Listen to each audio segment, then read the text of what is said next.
Fern Flickerwing, a sprite no bigger than a dandelion, felt every shift in the Whispering Wood's magical weather deep in her tiny heart. A sunbeam brought joy, a cloud, a shadow to her moss-green eyes. She clutched her smooth pebble, a small anchor. Today, the annual dewdrop dance was meant to be perfect. The air hummed, glowworms lit the floor, crickets tuned. Fern watched her friends anticipating twirls. Suddenly, a mischievous whirlwind giggling with magic tore through. Petal decorations spun, dewdrop refreshments splattered. Leaves blinded all. "Oh no," cried a beetle, top hat askew. "My dance is ruined." A moth wept. The tiny sprite's wings drooped.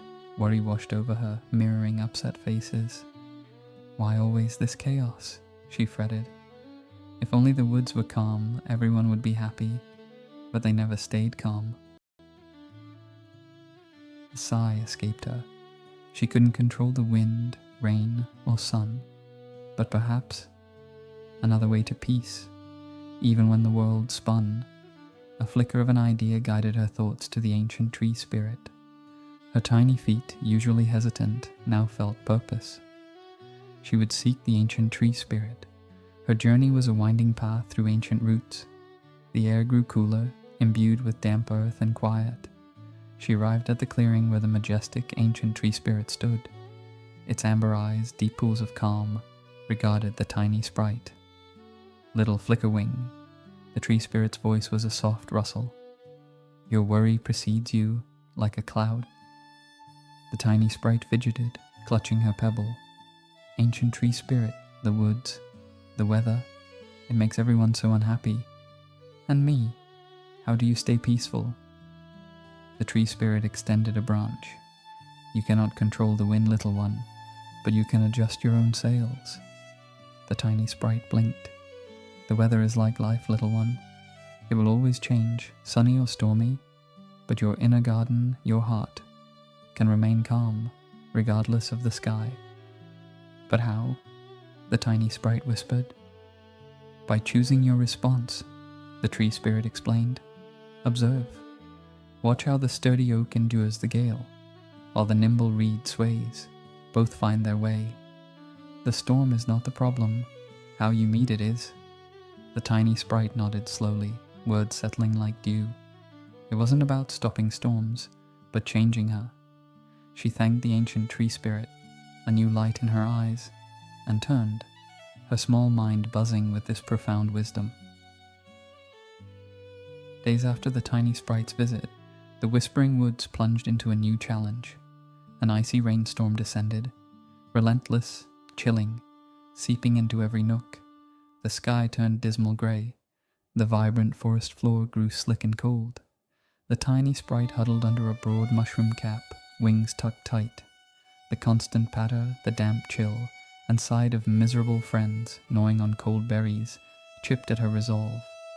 A tiny snail, usually cheerful, pulled its shell tight. A squirrel shivered, tail drooping. "It's just so cold," the tiny sprite thought, teeth chattering. "And it won't stop. The ancient tree spirit said to choose my response. But how can I be warm when freezing, happy when everyone is gloomy?" Her old worries, like persistent gnats, buzzed. The calm the ancient tree spirit spoke of felt miles away, buried under icy despair. This was harder than she imagined. The external chaos threatened to consume her. The tiny sprite watched a single glistening raindrop cling to a tiny fern frond, then slide down, forming a perfect sparkling bead. Despite the cold and gloom, she focused on its delicate beauty. Not the storm, but a small, perfect detail within it. A whisper of calm settled in her heart. A sad ladybug, its red shell dulled by damp, crawled past. "Oh, woe is me," it sighed. "This rain will never end." The tiny sprite, a spark of inner warmth glowing, gently nudged the ladybug. "Look," she whispered, pointing. "Even in the icy rain, the water makes everything sparkle. The ferns look like tiny diamond necklaces." The ladybug paused, looking.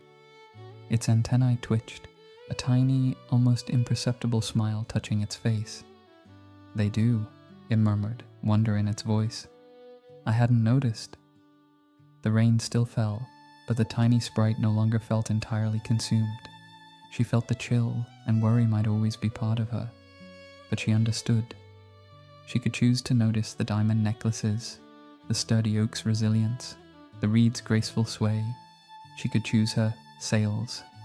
The whispering woods would always have wild moods, but the tiny sprite had found her own inner sunshine, a warmth she could now share, even when the skies wept.